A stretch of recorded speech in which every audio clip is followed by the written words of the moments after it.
the one and the only master of the mystery elevator, Mr. Anu, please come out!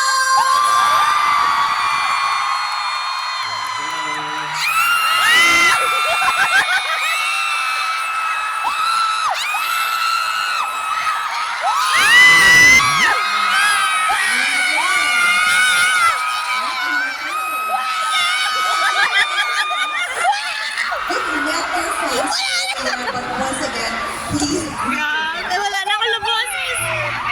Hi again. Welcome to my mystery elevator.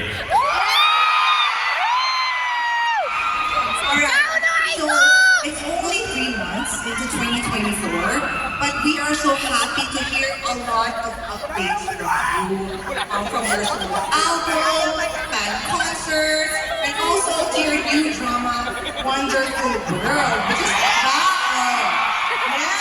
Yes!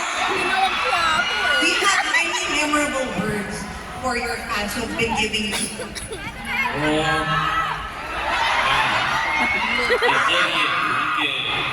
이야기에 들어와 주신 게 가장 응원이 되고 힘이 되는 것 같아요. Well, the biggest support and love I get is to see you all here tonight, that you actually came to support me. That's the best. Ayan. And of course, even if busy ka, kahit busy ka, talagang nagawa ko pa itong mystery elevator. You managed to design the mystery elevator.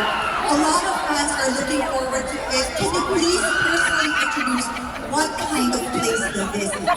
이 미스테리 엘리베이터는 제가 팬분들을, 로아분들을 생각하면서 만든 장치인데요. Well, this mystery elevator is a very special Oo nga, device that parang I pag sumisigaw made with the makatunog. arohas in my mind.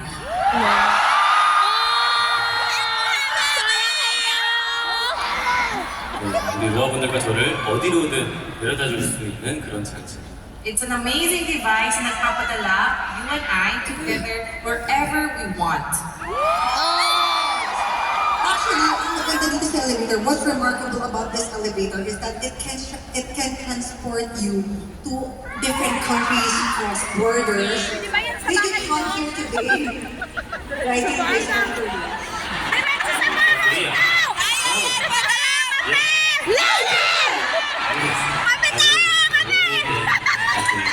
Ah, it's magic. Oh my God!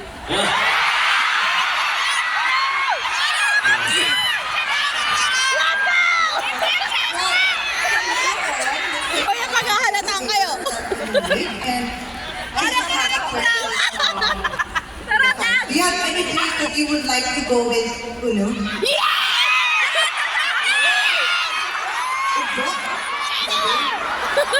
Ano daw, ano? Saan? Saan daw pupunta? Ito puno. Alman sa Garte? Yes! In the Philippines.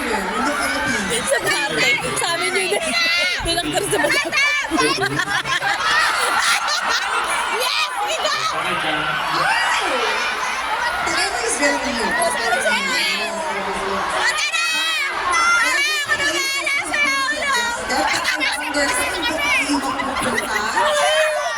The mystery elevator is going up.